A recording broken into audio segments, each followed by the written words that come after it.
Assalamualaikum warahmatullahi wabarakatuh. Selamat sore pemirsa, senang sekali di sore hari ini seperti biasanya saya Pepi Rizkawati kembali hadir menemani Anda dalam konsultasi kesehatan live. Dan ada yang berbeda di konsultasi kesehatan pada sore hari ini karena kita akan membahas mengenai terapi gangguan psikosomatis menggunakan hipnoterapi. Jadi mau tidak mau kita juga nanti akan membahas mengenai hipnoterapinya sendiri seperti apa. Dan narasumber kita yang datang pada sore hari ini begitu spesial karena masih muda, yaitu Bapak Zea Azakaria, CH, CHT, CA ya. Oke, untuk gelarnya banyak banget ini.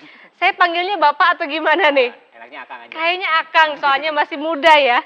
Baik, dan sekarang juga memang kita di sini sudah kedatangan penonton ataupun tamu dari Stikes BTH Tasikmalaya. Terima kasih sudah menghadiri di acara konsultasi kesehatan dan kita sharing bersama-sama ya Pak ya.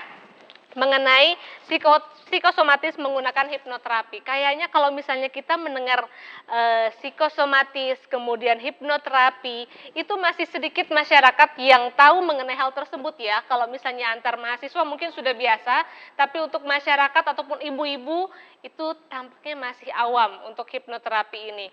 Baik, mungkin kita bisa mulai untuk yang masalah psikosomatisnya ya, Pak Zea. Kang Zea, saya salah manggilnya ya. Kang Zea, kalau misalnya untuk saya dari namanya dulu deh, untuk Zea Azakaria, CH atau CHT atau CI ini gimana nih? Kebetulan itu adalah lembaga dari Indonesian Board of Hypnotherapy dan itu sudah diakui lembaganya se-Asia Tenggara. Oke. Gitu. Untuk yang CH itu adalah level pertama Certified Hypnosis, berarti dia sudah pernah training hipnosis. Gitu. Kemudian untuk selanjutnya CHT itu berarti dia udah pernah training hipnoterapis gitu dan itu lembaganya di IBH. Dan selanjutnya untuk CI itu dia berarti praktisinya tuh sudah melakukan training untuk instruktur. Jadi dia bisa untuk melatih lagi untuk menjadikan seseorang misalnya mau latihan untuk seorang menjadi hipnosis atau mentraining orang lain lagi berarti lagi. Ya. Oke, di BTH sendiri banyak yang sudah di-training nih, Pak? Kebetulan banyak mahasiswa juga yang untuk tambah skill ya. Untuk tambah skill ada beberapa mahasiswa yang saya pengen dong supaya saya itu lebih percaya diri lagi, supaya saya itu lebih bijaksana lagi, supaya saya itu gimana saya lebih bisa mengontrol emosi lagi gitu kan. Jadi memang kalau untuk mempelajari alam bawah sadar ini sangat berguna sekali, apalagi kalau misalnya kita seseorang yang susah mengendalikan emosi. Harus, kalau itu mah wajib, saya juga kayaknya masih wajib itu ya. Baik, kalau yang diantara mahasiswa sini ada yang mengikuti juga untuk hipnoterapi nggak? Oke, ada nih hikmah. Ada ya, berarti sebagian sudah bisa mengontrol emosi ya. Kalau begitu.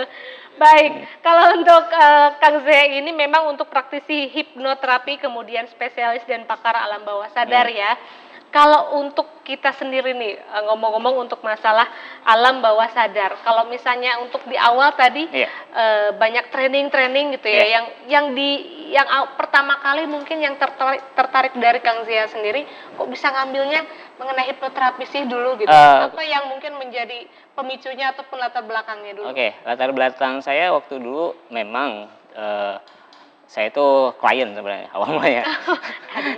Klien. Jadi saya memang ya waktu kecil memang badan saya itu kecil dan juga ya pendek atau apalah sering dibully. Sehingga saya itu mudah tersinggung atau gimana. Kemudian saya terapi, kemudian lama-kelamaan saya tuh pengen belajar kok. Saya bukan cuma mau diterapi aja, tapi saya pengen menterapi orang supaya saya men-sharekan sama orang. Ternyata banyak banget manfaatnya gitu yang saya rasakan sendiri gitu kan. Sehingga saya pun bisa sharing sama teman-teman mahasiswa maupun misalnya dosen ataupun misalnya yang lainnya pun sama seperti itu. Oh iya, berawal dari situ berarti ya. Saya juga berawalnya dari kontrol emosi berarti ya. Mulai dari situ dulu. Baik, kalau untuk mengenai tema kali ini kita mengenai terapi gangguan psikosomatis menggunakan hipnoterapi. Kalau untuk psikosomatisnya sendiri nih, itu seperti apa? Mungkin masyarakat juga ataupun untuk pemirsa di rumah yang sekarang ini sedang menyaksikan rada jarang ataupun rada aneh untuk mendengar bahasa psikosomatis. Mungkin bisa dijelaskan dulu Kang Zea.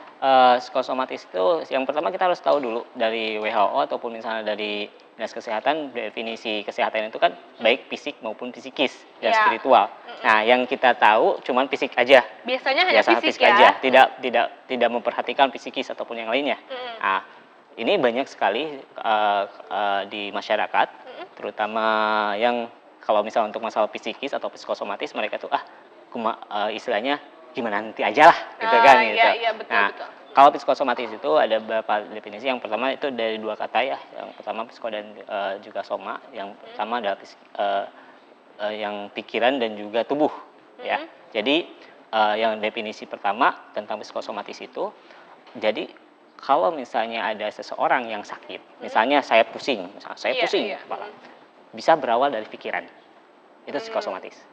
Ya, misalnya saya pusing, itu bisa berawal dari pikiran, ataupun misalnya saya mengeluhkan sakit dada, misalnya saya galau atau apa, bisa sakit dada, itu psikosomatis. Sungkemannya di dada ya kalau galau. Sakitnya di sini. Gitu kan. Nah, itu bisa. Yang pertama seperti itu. Yang kedua juga misalnya ada seseorang yang mengeluhkan rasa sakit di badannya, tetapi pas diperiksa ke dokter itu nggak kenapa-napa. Diperiksa di lab nggak kenapa-napa. Misalnya di ronsen nggak apa-apa. Misalnya sakit, dia merasa bahwa dia itu punya sakit jantung, dia yang merasakan sakitnya. Di ronsen nggak apa-apa. Diperiksa lab nggak apa-apa.